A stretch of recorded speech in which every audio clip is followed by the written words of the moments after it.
Welcome everyone to this explainer. Okay, let's dive into this. Have you ever, just stopped and wondered about the hidden mathematical rules powering literally all of our favorite technologies? From mapping your morning commute to how search engines magically rank your results, there is this fascinating invisible web connecting the whole shebang together. Today, we're demystifying graph theory, uncovering the beautiful math that governs our highly connected world. Here is our roadmap for today. We'll start with 1. The hidden network of everything. 2. Vertices, edges, and graph types. 3. Spotting the same graph. 4. The Handshaking Theorem. 5. Finding the perfect path. And finally, 6. How computers read graphs. So let's jump right into section 1, the hidden network of everything, real-world magic. We actually interact with these abstract mathematical frameworks every single day, often without even realizing it. In computer networks, graph theory is exactly what helps route your messages as quickly as humanly possible. In your digitalized maps or GPS units, it calculates traffic and generates the absolute best directions. On the vast internet, it ranks web page importance by evaluating exactly how pages link to one another.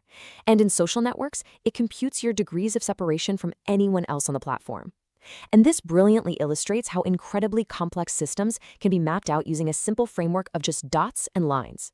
Everything from one-way streets to your mutual friendships is governed by these exact mathematical rules.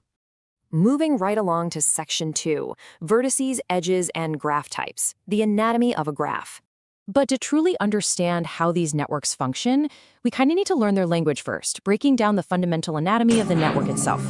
The foundational building block of any graph is a vertex, or plural vertices. You might also hear them called nodes. Let's keep it really simple here. These are literally just a collection of dots representing individual objects, people, locations, or computers in a given graph. Every massive, complex global network starts with just a single, basic dot. But, well, a bunch of isolated dots just sitting there alone doesn't really make a network, right? You need a connection, and that is where edges come in. I want you to imagine drawing a line between two of those dots. That line creates an edge, demonstrating that 2 points are adjacent or related to each other in some specific way. This forms the absolute basis of all relationships in graph theory. Now, the way those edges behave actually gives us two different core types of graphs. Directed graphs mean the order of connection totally matters. Think back to our earlier examples, like one-way traffic in a busy city, or web pages linking out to one another on the internet. The relationship goes in a specific pointed direction. On the flip side, we have undirected graphs. These represent a mutual connection. Think of a two-way street or a mutual friendship on a social network, where both parties are connected equally to one another. Which brings us to section 3, spotting the same graph, the illusion of isomorphism. So we've got our dots and our lines, but things can get a little tricky when humans start drawing them out. In graph theory, visual appearances can be highly deceiving. The concept here is isomorphic graphs. These are two graphs that might look completely different to the naked eye, but mathematically, they have the exact same structure and connections. What's really fascinating here is the realization that simply renaming the vertices, moving the dots around, or completely untangling the lines on a piece of paper doesn't change the graph's true mathematical identity. The layout is just for our eyes. The math underneath is what truly defines the network. So how do we actually prove two graphs are basically identical twins in disguise? It's kind of like solving a fun matching puzzle in 3 distinct steps. Step 1, count. You absolutely have to ensure both graphs have the exact same number of vertices and edges. If they don't, you can stop right there. No way they're a match. Step 2, map. We build what mathematicians call a bijection, which is just a fancy way of saying a perfect one-to-one matching between the vertices of the first graph and the second graph. Step 3, confirm. We check that every single edge relation is perfectly respected under this new mapping. If all the connections align perfectly, boom, you've successfully identified isomorphic graphs. Let's head into section 4, the Handshaking Theorem, the math of connections. Now that we know how to identify these structures visually, let's explore the physical rules that actually govern them, starting with a rather tangible, slightly humorous scenario. Let's look at a party puzzle together. Imagine a mathematics competition where mathematicians are all greeting each other. Is it physically possible for exactly 9 mathematicians to each shake exactly 7 hands? I want you to lean in and really think about this for a second.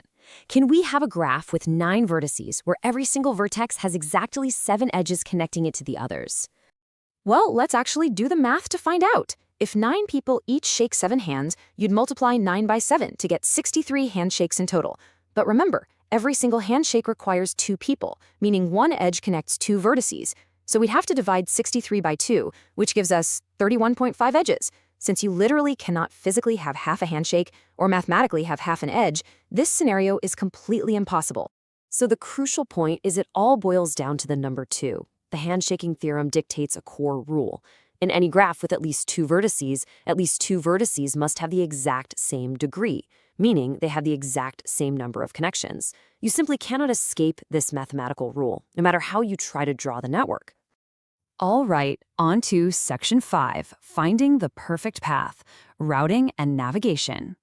We've explored the rules of connections, but what about the rules of movement? Because this is the very foundation of how your GPS finds your daily routes.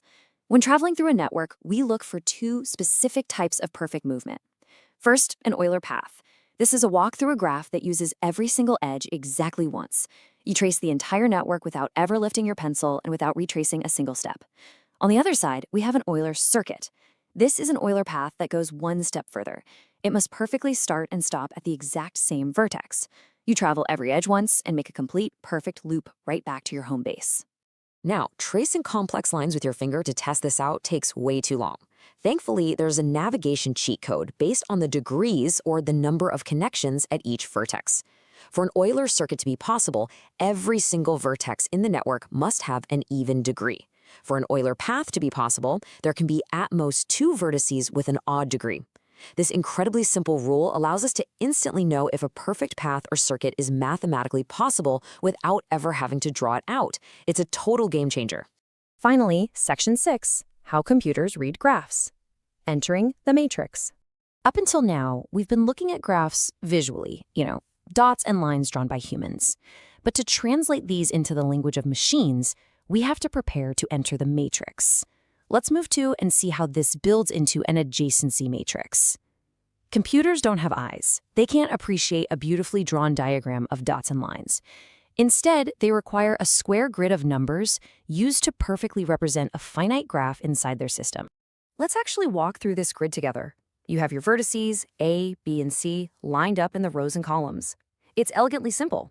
A 1 in the grid means an edge exists between those 2 vertices. A 0 means there is absolutely no connection. For example, looking at row A and column B, there is a 1, meaning vertex A and vertex B are adjacent.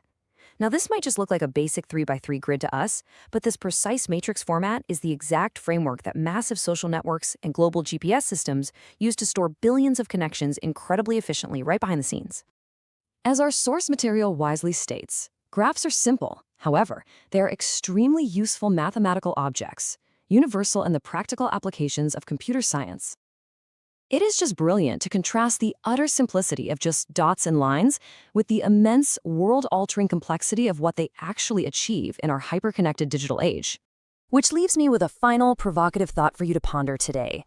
If we represent the entire global population as a massive social network graph of billions of vertices, how many edges are you away from anyone else in the world?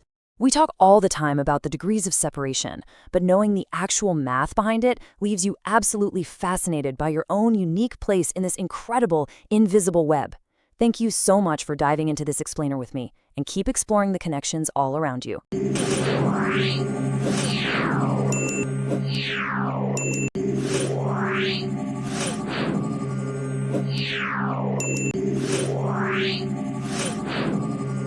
Yeah.